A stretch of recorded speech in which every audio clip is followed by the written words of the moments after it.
حضرت سیدنا وہب بن منبہ رحمۃ اللہ تعالی علیہ ارشاد فرماتے ہیں، تمام اطباء یعنی علاج کرنے والوں کا اس پر اتفاق ہے کہ طب یعنی علاج کے فن کی بنیاد پرہیز ہے، اور تمام حکماء کا اس پر بھی اتفاق ہے کہ عقل مندی کی بنیاد خاموشی ہے۔ حضرت سیدنا سلیمان علی نبینا علیہ الصلاۃ والسلام کا ارشاد مبارک ہے، فرما گفتگو اگر چاندی ہے تو خاموشی اختیار کرنا یہ سونا کی مثل ہے۔ حضرت سیدنا عبداللہ بن مبارک رحمۃ اللہ تعالی علیہ آپ سے جب حضرت سیدنا لقمان علیہ الرحمۃ الرحمن کے اس قول کے بارے میں پوچھا گیا جو انہوں نے اپنے بیٹے سے ارشاد فرمایا تھا کہ اگر گفتگو کرنا چاندی ہے تو خاموش رہنا سونا ہے، تو آپ نے فرمایا اللہ عز و جل کی فرما برداری پر مشتمل گفتگو چاندی ہے، اور اس کی نافرمانی والی بات سے خاموش رہنا یہ سونا ہے۔ برادران اسلام، اسی طرح امیر المومنین سیدنا حضرت عمر بن عبدالعزیز رحمۃ اللہ تعالی علیہ آپ فرماتے ہیں، جب تم کسی بندے کو زیادہ خاموش اور لوگوں سے دور رہنے والا دیکھو تو اس کے قریب ہو جاؤ، کیونکہ اللہ کی طرف سے اسے حکمت عطا کی گئی ہے۔ حضرت سیدنا سفیان ثوری رحمۃ اللہ تعالی علیہ فرماتے ہیں، کہا جاتا کہ طویل یعنی دراز خاموشی عبادت کی کنجی ہے۔ حضرت سیدنا امام مجاہد رحمۃ اللہ علیہ کا فرمان مقدس ہے کہ سلف صالحین یعنی پہلے کے گزرے ہوئے نیک لوگ کم گفتگو فرمایا کرتے تھے۔ حضرت سیدنا عبد الرحمن ابن شریح رحمۃ اللہ تعالی علیہ فرماتے ہیں، بنی اسرائیل کے ایک راہب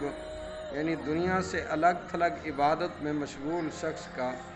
یہ ایک قول ہے کہ عورت کی زینت شرم و حیا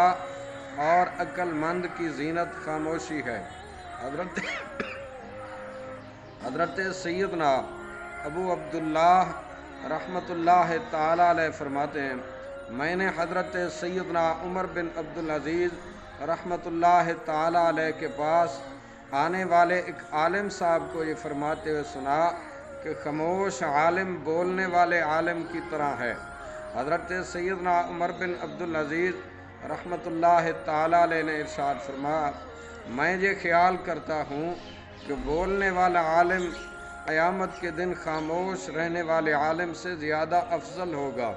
کیونکہ بولنے والے کا بولنا لوگوں کو نفع دیتا ہے، اور خاموش رہنے والے عالم کو صرف ذاتی فائدہ حاصل ہوتا ہے۔ اس عالم صاحب نے کہا، امیر المومنین، تو پھر گفتگو کی آزمائش کس قدر ہوگی؟ یہ الفاظ سن کر حضرت عمر بن عبدالعزیز رضی اللہ تعالیٰ عنہ پھوٹ پھوٹ کر رونے لگے۔ حضرت سیدنا ابو مسلم خولانی رحمۃ اللہ تعالیٰ علیہ فرماتے ہیں، روزے دار کی نیند تسبیح ہے، اور روزے دار وہی ہے جو چپ رہے، یعنی فضول باتوں سے بچے، فضول گفتگو نہ کرے۔ حضرت سیدنا عبداللہ بن مبارک رحمۃ اللہ تعالی علیہ آپ فرماتے ہیں کہ ایک بادشاہ کے ہاں 4 علماء کرام جمع ہوئے، اور بادشاہ نے ان سے عرض کی کہ آپ حضرات مجھے ایک مختصر مگر جامع وصیت فرمائیں۔ جس وقت یہ بات کہی تو ان میں سے ایک نے فرمایا، علماء کا افضل علم جو ہے وہ خاموشی ہے۔ دوسرے نے کہا، آدمی کے لیے سب سے بڑھ کر نفع مند بات یہ ہے کہ وہ اپنی حیثیت اور عقل کی انتہا گہرائی کو جان لے اور اس کے مطابق گفتگو کرے۔ تیسرے نے فرمایا، سب سے بڑھ کر محتاط وہ شخص ہے جو نہ تو موجودہ نعمت پر مطمئن ہو، نہ اس پر بھروسہ کرے، اور اس کے لیے کوئی تکلیف بھی نہ اٹھائے۔ چوتھے نے فرمایا، تقدیر پر راضی رہنے اور قناعت اختیار کرنے سے بڑھ کر کوئی شے بدن کے لیے آرام دہ نہیں ہے۔ حضرت سیدنا ابو مصر رحمۃ اللہ تعالی علیہ فرماتے ہیں خاموشی جو ہے یہ نیک لوگوں کی دعا ہے۔ حضرت سیدنا صعصع بن سوحان رحمۃ اللہ علیہ فرماتے ہیں خاموشی مروت کی بنیاد ہے، اور سیدنا محمد بن نظر فارسی رحمۃ اللہ تعالی علیہ فرمایا کرتے تھے زیادہ گفتگو کرنے سے انسان کا وقار جو ہے وہ چلا جاتا ہے۔